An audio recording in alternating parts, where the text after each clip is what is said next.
Human creativity is astounding.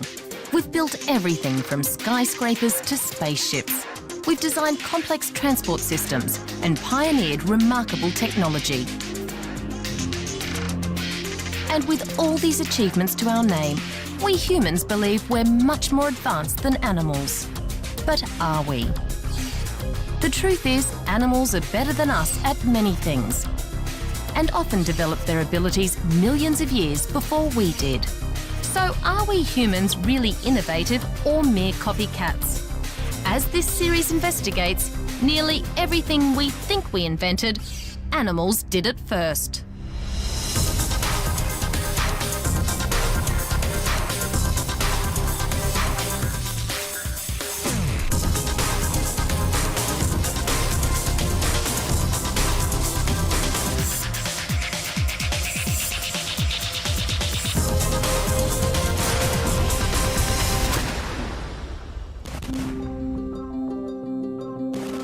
When it comes to warfare, we humans have been particularly creative. Some 1.5 million years ago, we'd learnt to make simple weapons out of wood, bone and stone. Today, our weaponry is only limited by our imagination. Mankind has been very resourceful at picking a fight. Swords, spears, guns, germ warfare. We even play war games like paintball. Animals have been just as inventive, and most of our weapons have an equivalent in nature. In nature's battlefield, the rule is hunt or be hunted, and the killer comes in many forms, from the stormtrooper to the silent assassin. Guns are the most common tool used in the human arms race. But in nature, it's teeth. Mammals possess 3 types: incisors for slicing, molars for grinding, and canines for piercing flesh. Crocodiles swallow their prey whole, so they need only one type of tooth. These are pointed enough to grasp slippery fish, but strong enough to crush turtle shells. Sharks too have only sharp, jagged teeth, but they have 3 rows of them. But teeth are used for much more than brutal assault. An Alaskan grizzly waits patiently for a salmon to pass by.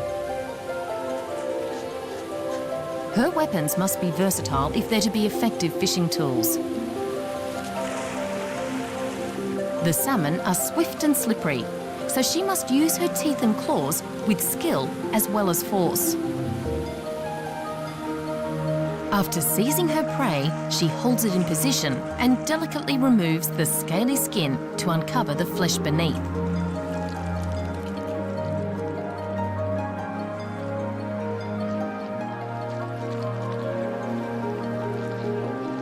Young bears learn these skills by watching their mother. With such efficient weapons, food is sometimes easy to come by, and a bear might catch 20 salmon a day. This leaves plenty of time for play. In some species, the weapons are not teeth and claws, but beaks and talons. Birds of prey are the ultimate aerial predators. This golden eagle is one of the best. It's a jet fighter of the bird world. Keen eyes for spotting prey, a 10-foot or 3-metre wingspan, and aerial agility for seizing its victim with lethal accuracy. Let's see that again.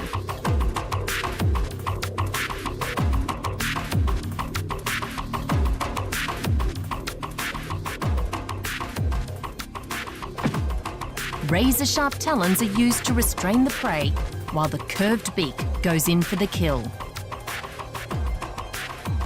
Its beak and talons are made of keratin that makes them as strong as teeth, but only half the weight.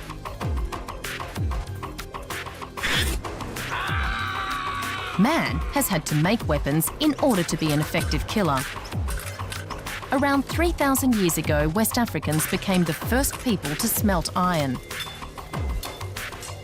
From then on, humans have manufactured a variety of swords, knives, rapiers and axes. But 300 million years earlier, a fish already possessed a primitive sword. The 2-metre or 6-foot-long Australian sawfish patrols the seafloor. An unsuspecting school of mullet approach.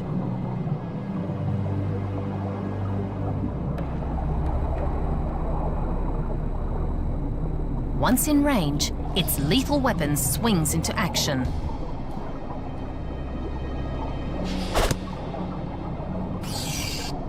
Razor-like teeth on either side of the snout injure the fish and they fall to the bottom.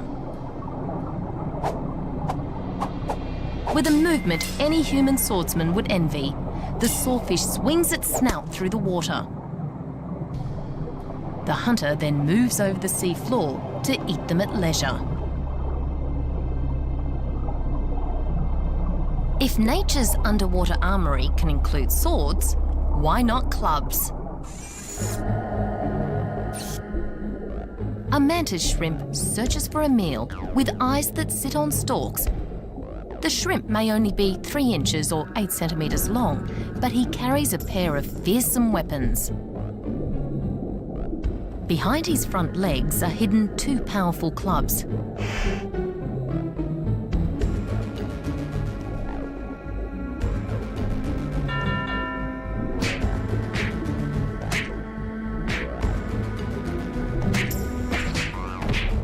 Just as we use tools to smash the hard shells of seafood, so the mantis shrimp uses his bludgeons to beat his victim to death.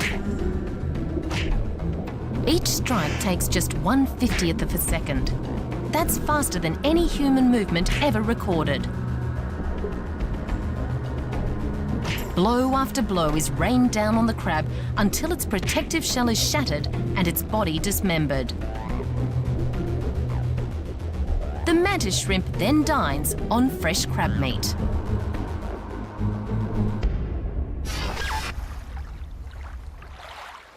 The first weapons made by humans were wooden spears sharpened with stone, similar to those still used today by Australian Aborigines. But insects invented this technology long before we did.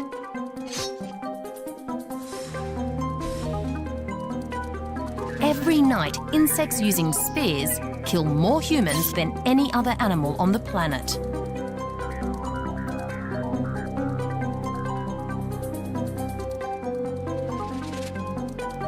The female mosquito has an elongated mouth part that's protected by a flexible sheath. Within the sheath, 2 pairs of serrated saws slice into the victim's skin and tap into blood capillaries. A chemical in the mosquito's saliva stops the blood from clotting. To most of us, this bloodsucker is merely irritating. But to others, it's lethal. Over 1 million people a year are infected with the malaria parasite.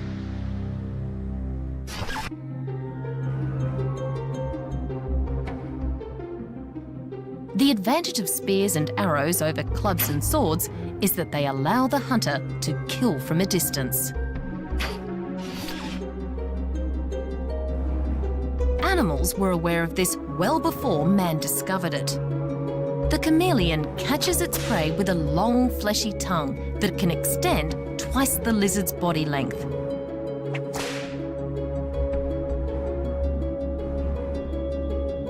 Now let's see how the weapon's employed.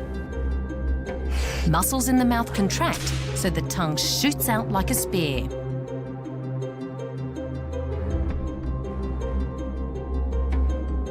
Just before impact, the tip of the tongue contracts to form a suction cup, which fastens around its prey. And with the weapon dispatched in just 1/20th of a second, the chameleon's strike gives a whole new meaning to the phrase, fast food.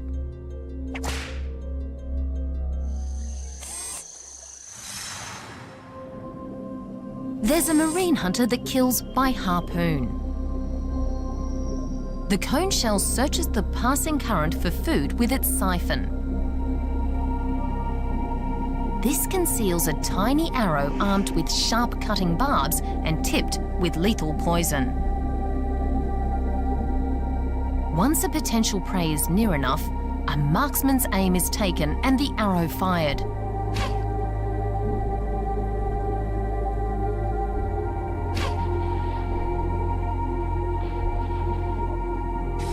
Take a look at that in slow motion.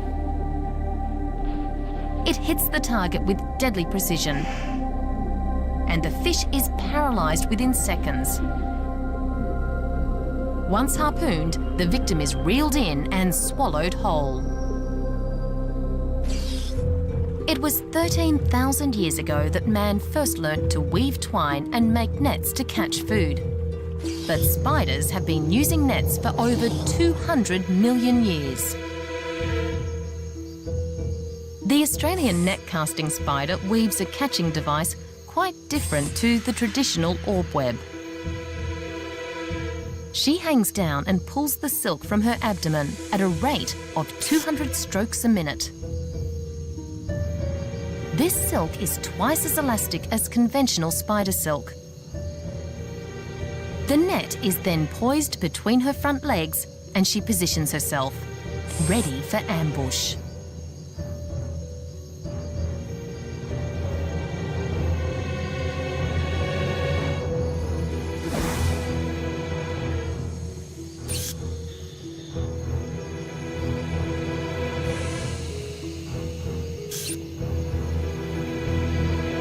Prey is then wrapped in a silk cocoon before being paralysed with deadly venom.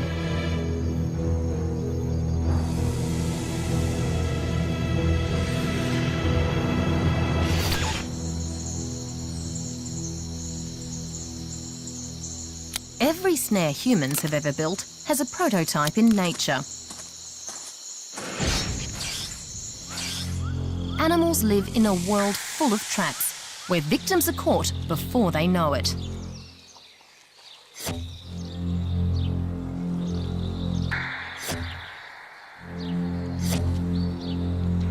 The worm larva of the tiger beetle lives inside a pit trap made out of sand. The larva is only 1/3 of an inch or 1 centimetre long, but it's a formidable killer that can strike in 1/5 of a second. Its head is covered in spines with 2 pincers for dragging victims into its trap. Ants and caterpillars are easy prey. Once caught, they're dismembered using sharp jaws.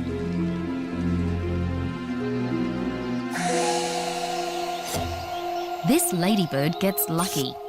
It's too big for the worm larva to handle and makes an escape.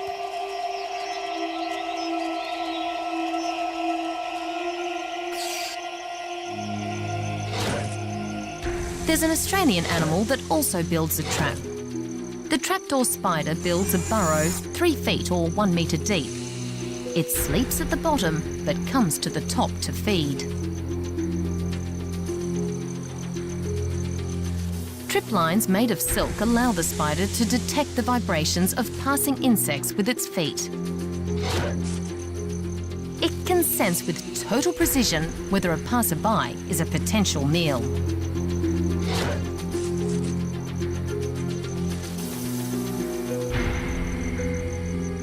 It pulls the animal into its trap and injects venom with large downward striking fangs. The prey is immobilised and eaten by being sucked dry.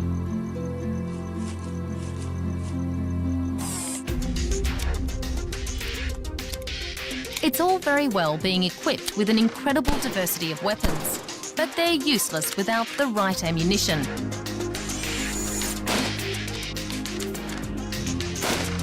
It's the same in the animal arms race. And the ammunition of animals comes in many forms. Projectiles, bombs, poison, and a whole lot more. You name it, they've got it. And they know how to use it. We humans first started loading metal bullets into guns around 700 years ago.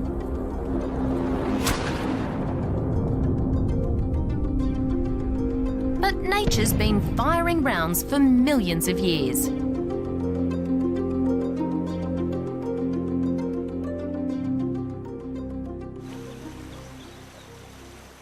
The South American archerfish has extended its hunting ground to above the water. As the fish sneaks up on its prey, its position is masked by reflections. Once the target is in its sights, the archerfish makes adjustments for the different refractive properties of water and air. It then takes aim and fires.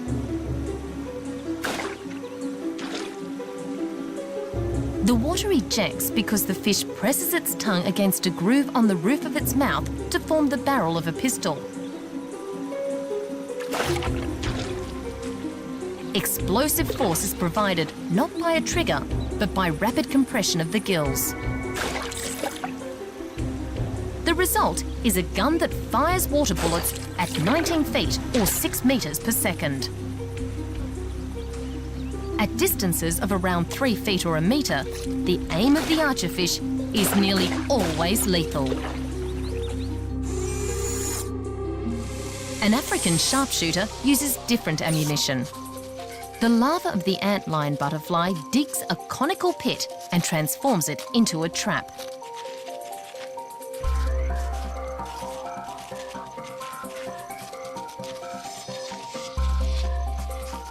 It ejects any large particles so that the pit walls contain only fine sand. This makes it difficult for trapped insects to climb out. It then buries itself and waits with open jaws.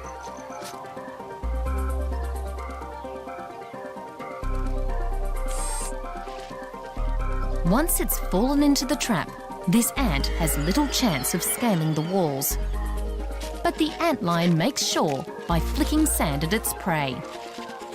The antlion may only be 1/3 of an inch or 1 centimetre long, but it has an especially strong neck that enables it to fire sand bullets at an astonishing speed for such a small animal.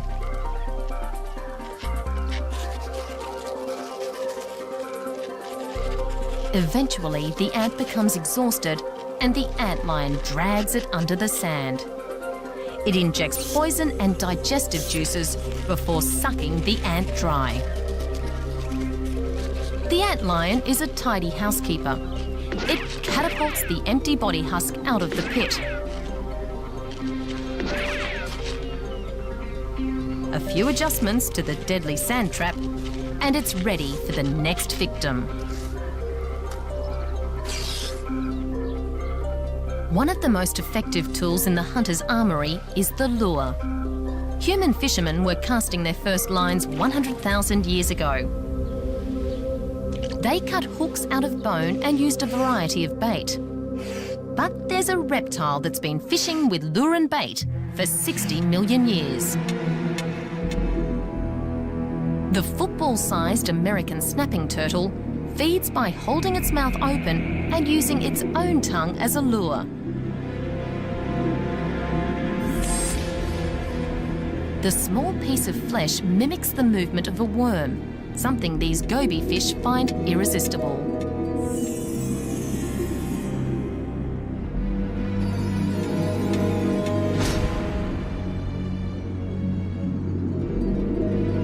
If the tongue is the ammunition, then the mouth is the weapon.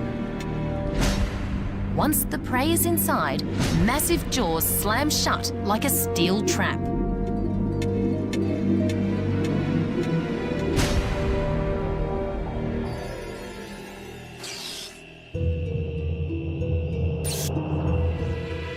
The Australian bowlass spider uses a single thread of silk as her fishing line. The bait is a sticky globule.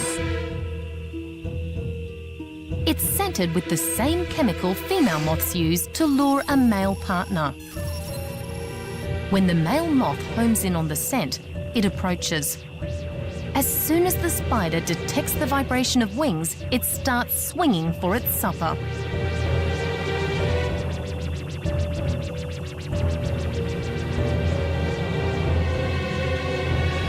movement of the globule or bolas fools the moth into believing it's a female moth in flight.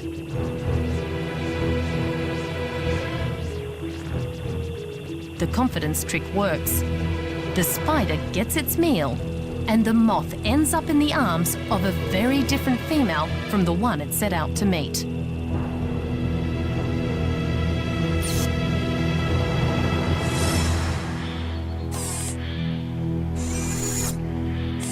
Back on the ground, the black widow spider also employs sticky strands of silk to catch its prey.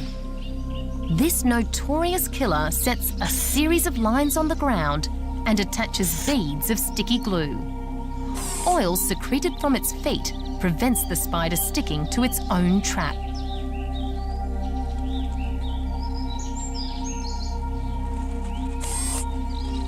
A venomous scorpion gets stuck on one of the trip lines. Despite tugging, it fails to break free. Weight for weight, spider silk is twice as elastic as steel and 5 times stronger. The spider comes to claim its prize, but the scorpion's sting is as lethal as the spider's bite. The scene is set for a dramatic battle.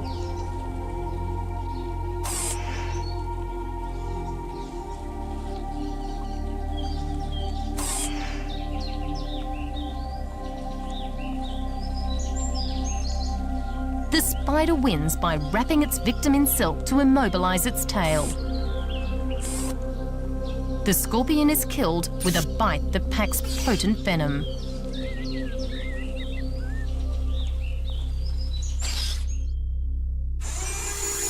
It was around 40,000 years ago that human hunters learnt to use poison to immobilize their prey. Some tribes, such as these Kalahari Bushmen, still do so today. Many snakes have been using chemical warfare for millions of years. The fangs of the puff adder are larger than most snakes, so more venom is injected. This mouse doesn't stand a chance. Let's see that again. The attack lasts just 1/25th of a second. Adder venom is made up of powerful hemotoxins that break down the victim's blood vessels. For the victim, death occurs in minutes due to internal bleeding.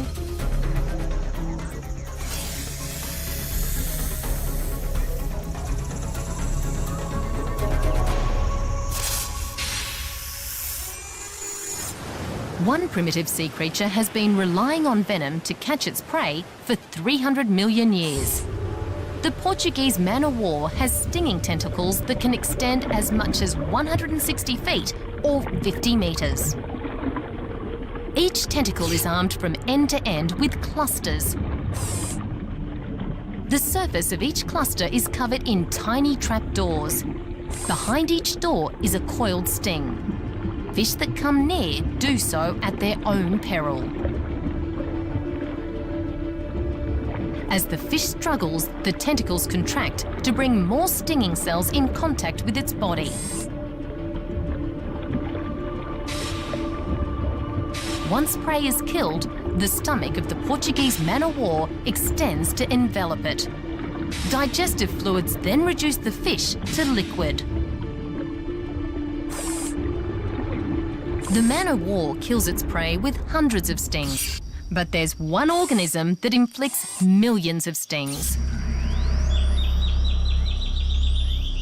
Army ants of Central and Southern America live in colonies with up to 250,000 individuals. The workers search for food by marching out into the leaf litter in long columns.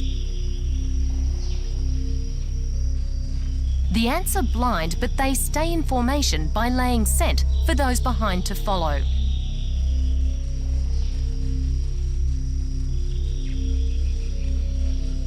Once potential prey has been found, it's bitten and injected with venom. Within seconds, the victim is overwhelmed by sheer weight of numbers. This is death by 1,000,000 stings.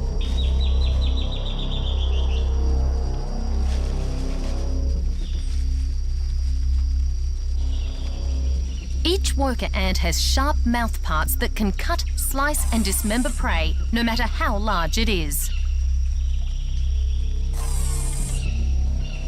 With such great numbers, formidable weapons and potent ammunition, this army can kill 50,000 animals in one day.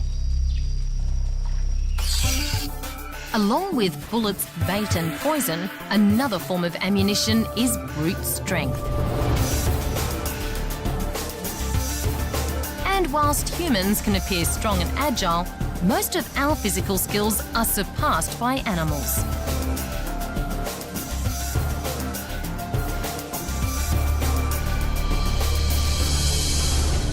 This African beet python uses powerful muscles to suffocate a rat, but it's strong enough to crush a person's skull.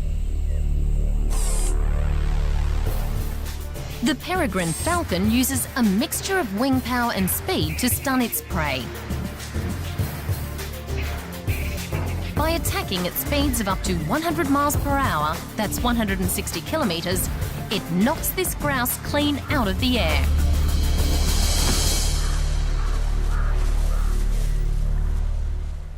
When it comes to speed, humans aren't in the same league.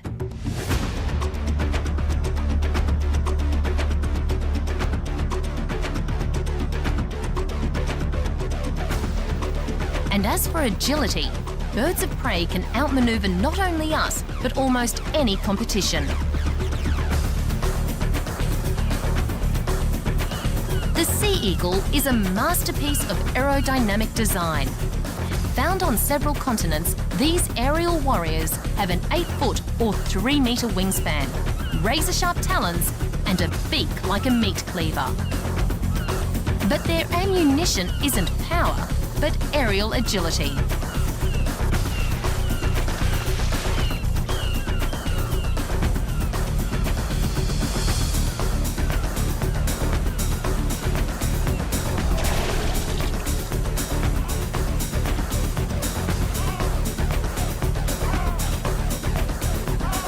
With so many threats out there, animals need a means of protection.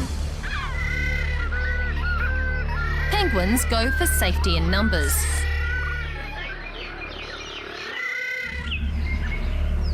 For many reptiles, it pays to be thick-skinned. Other animals take the prickly approach.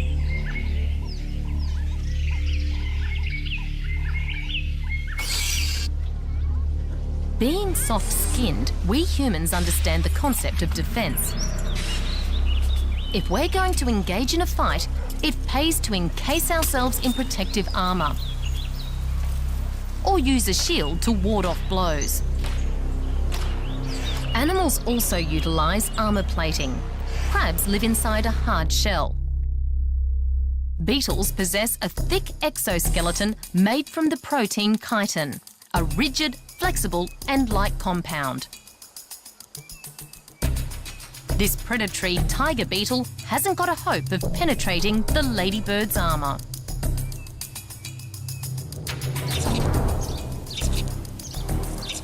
So what happens when two beetles engage in combat? Male stag beetles commonly fight for the right to mate with a female. The males possess giant biting mouth parts or mandibles, so each must be built like a tank to prevent injury. Beetles are one of nature's toughest customers.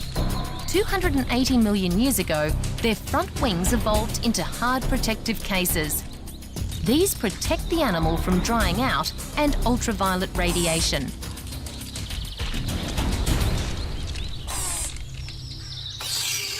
Now meet the ultimate insect tank. Believe it or not, it's a caterpillar. It's so rare it doesn't have a common name. Liphara brisellus lives with weaver ants in tropical Australia. Weaver ants usually prey on caterpillars, but biting mouthparts and acid spray guns are useless against the leathery covering that surrounds this body. The armoured caterpillar gatecrashes the ant's nest to eat their larvae.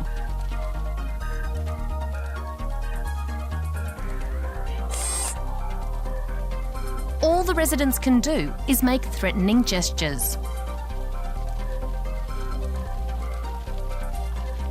Once established in the nest, the caterpillar is impossible to remove.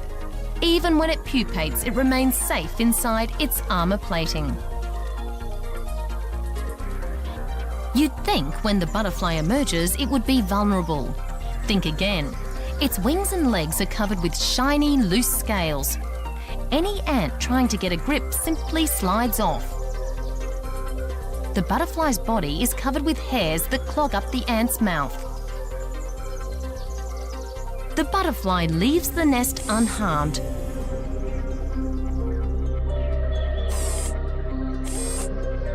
Another defence strategy is to have spikes and spines.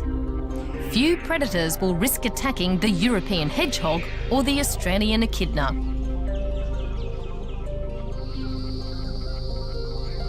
Whilst caterpillars are a favourite food of birds, they also use spikes and bristles to avoid being eaten.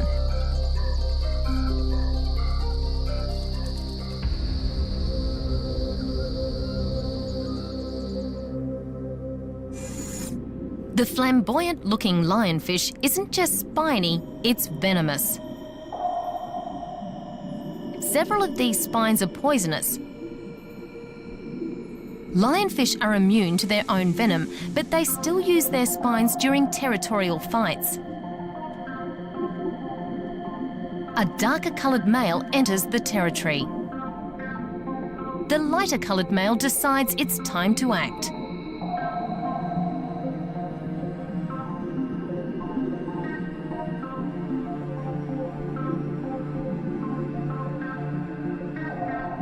The warriors jostle as each tries to get into a position to spear the other. Whilst the spines won't kill, they can still inflict serious injury.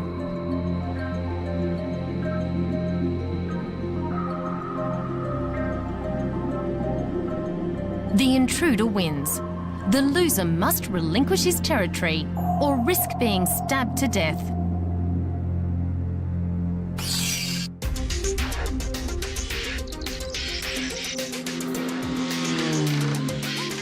In the last few hundred years, we humans have learnt to use toxins to protect our crops and livestock against insect pests. But animals have been using chemical defences against their enemies for millions of years.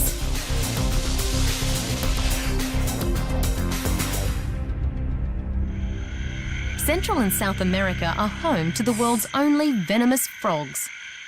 These Costa Rican tree frogs exude a poison from their skin. The venom is so lethal that several South American tribes use it for hunting. Hence the name poison dart frog. Caterpillars have also evolved to be poisonous, although they rarely manufacture toxins themselves. Instead, they feed on poisonous plants, turning the plant's defences to their own advantage. By feeding together, these lacewing caterpillars also gain safety in numbers. Many animals display warning colours to put off potential predators. This sends a signal that they're poisonous or distasteful to eat. It's one of the reasons nature is so colourful.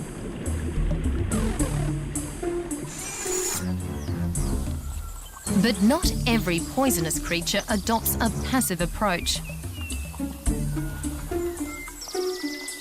When confronted by a potential predator, this rogue beetle raises its tail and lets out an invisible but unpleasant smell.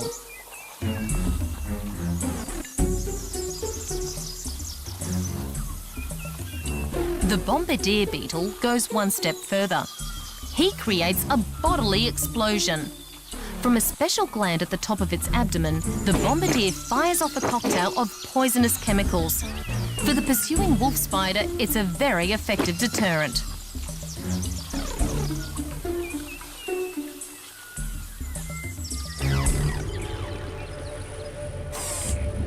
But it's snakes that display the most aggressive use of chemical defence. When confronted by an enemy, the spitting cobra expands the hood around its neck, by moving elongated ribs unique to cobras. This makes it look more threatening.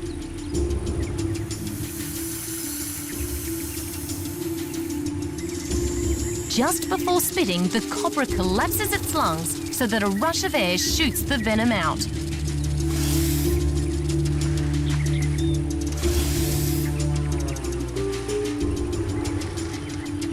It fires the venom directly at the eyes of its victim, where it irritates the cornea and causes temporary blindness.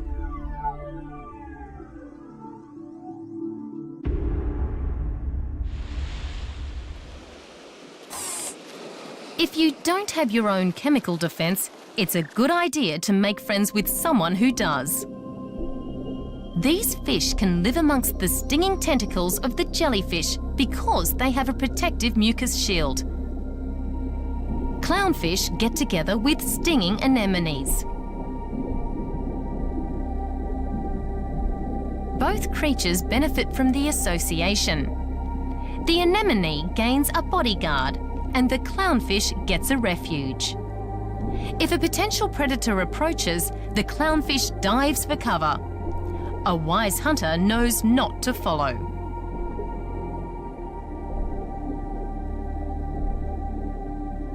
Spines also make good protection. So this tiny jellyfish piggybacks on a spine of the needle sea urchin. The jellyfish wraps around the spine and lets out sticky feeding tentacles that act like fishing lines.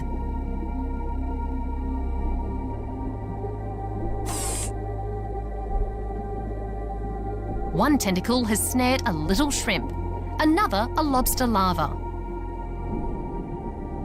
The meals are drawn inside the jellyfish to be digested.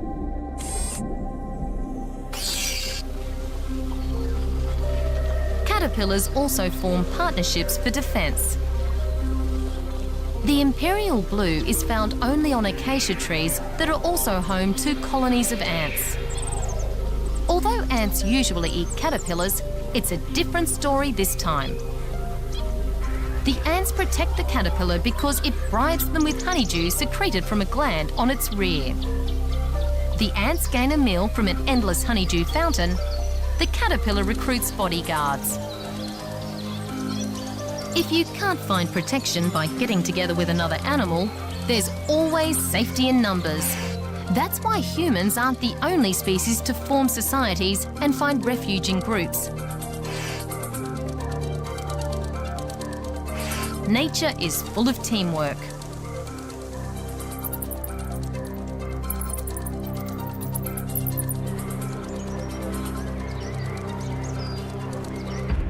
The ocean is packed with hunters, so fish gather together or school, not only to hide behind each other, but also as an organised defence system. The synchronised motion and the translucent colouring of a school confuses would-be predators.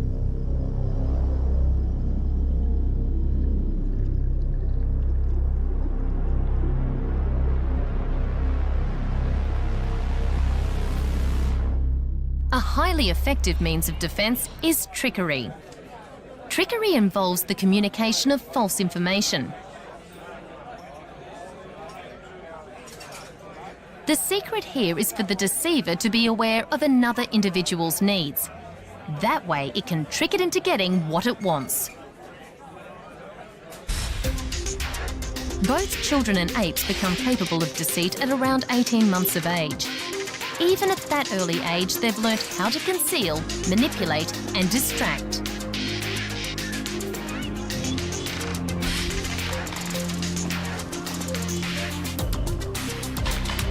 Scientists have identified 4 levels of trickery. Level 1 is appearance. In the underhand world of animals, subterfuge and deception take many forms. The most complex is calculated trickery. The simplest is camouflage. And we humans have got a lot to learn. Animals are far better at it than us. The idea is to look like your surroundings so that predators don't spot you. Most caterpillars are masters of camouflage. Some look like a leaf, others like the damaged midrib of a leaf. Some even pretend to be a pile of rubbish. Snakes get in on the act too. The African green mamba is hard to spot in the tree canopy. The Gaboon viper blends in with the leaf litter.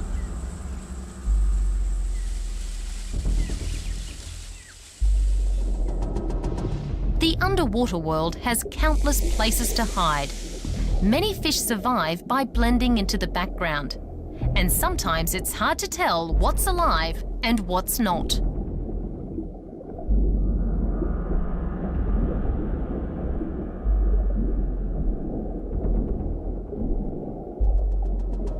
The ocean has creatures that use camouflage not just for defense, but for attack.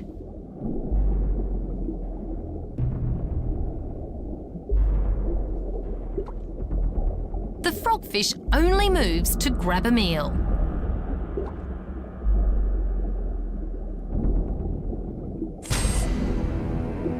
Another master of ambush camouflage is the anglerfish. The tasseled anglerfish masquerades as a plant. But make no mistake, it's a carnivore. It's so fast that surrounding fish aren't even aware of its presence, until it's too late.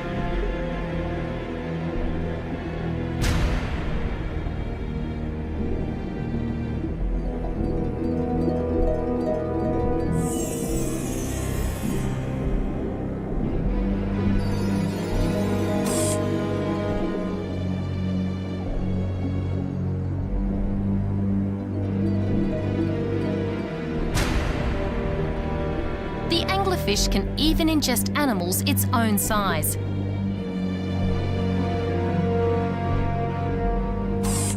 Let's see that again.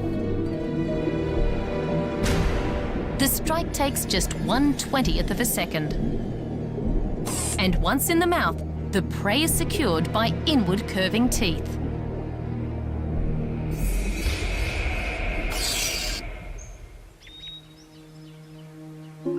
Camouflaged creatures rely on their looks alone to deceive, but some tricksters fool others by their actions.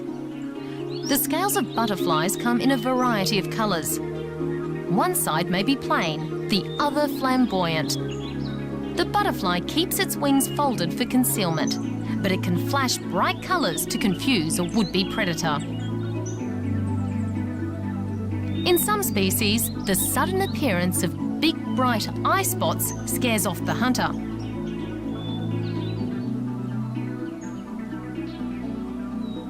In others, the movement of false antennae at the rear will deflect an attack away from the butterfly's real head at the front.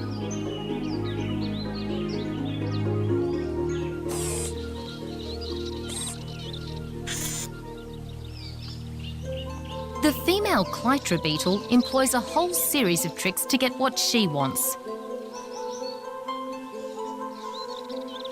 On laying her egg, she sculpts it so that it doesn't look like a beetle egg. A fake chemical attractant completes the illusion. She then deliberately drops it near a wood ant's nest, knowing full well they'll find the smell irresistible. The ants think the egg is one of their own and take it deep into their nest, to the safest place of all, the ant nursery. The beetle egg hatches into a carnivorous grub protected from ant attack by a hardened case made from nest debris. From inside its mobile fortress, the Clytra grub preys at will on ants and their larvae. While the grub consumes whole generations at a sitting, the ants can do nothing about it.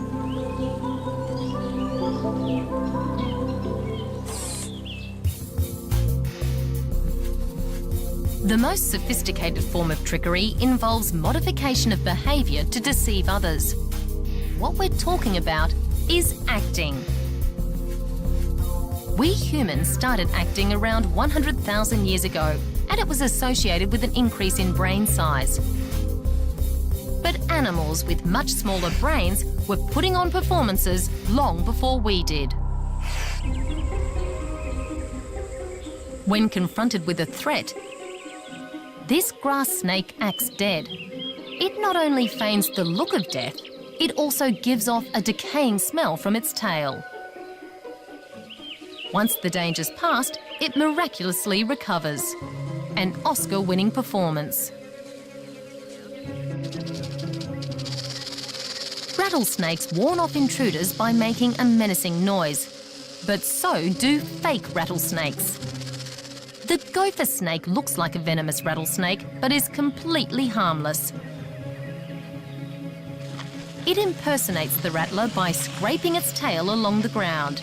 It even hisses to enhance the illusion.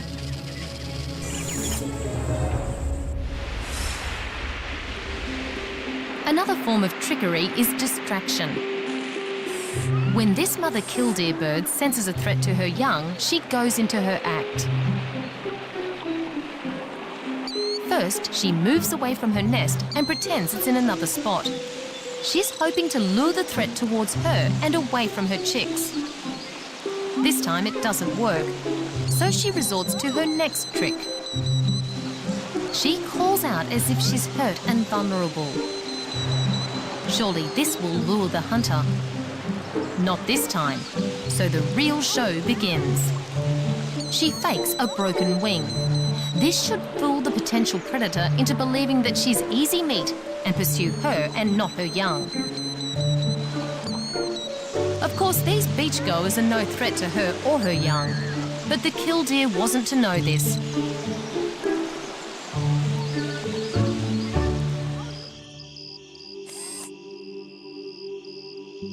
Male crickets call to attract a mate, and a female mates with the male who sings the sweetest song.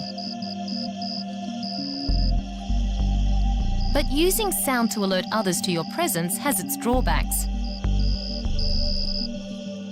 It may attract a rival or even a parasitic fly.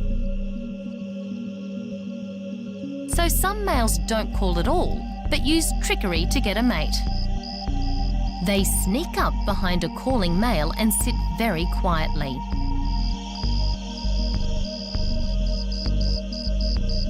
Once the female comes close enough, the silent male mimics the call of the other cricket and pretends that the love serenade was his all along. She falls for it and he jumps at the chance to mate. The duped male must wonder what went wrong.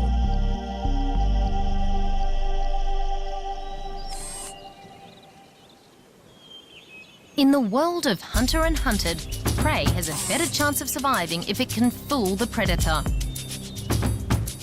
These impalas may seem vulnerable to attack. They're actually engaged in a game of deception. When an impala is pursued by a lion, instead of running away, it deliberately slows down and jumps in the air. This behaviour is called stotting.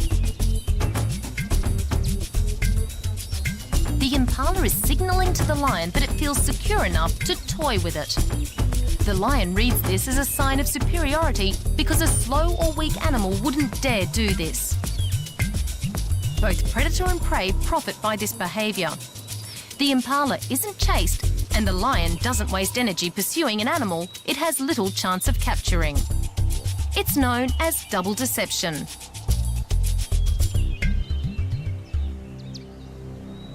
In the animal arms race, the relationship between predator and prey has reached extraordinary levels of sophistication. Nature invented most forms of warfare long before we humans did. Yet the overall destruction caused by the animal arms race has been minimal. It's only humans who have the potential for mass destruction. So maybe we need to learn from nature. If survival and sustainability is our ultimate goal, animals did it first.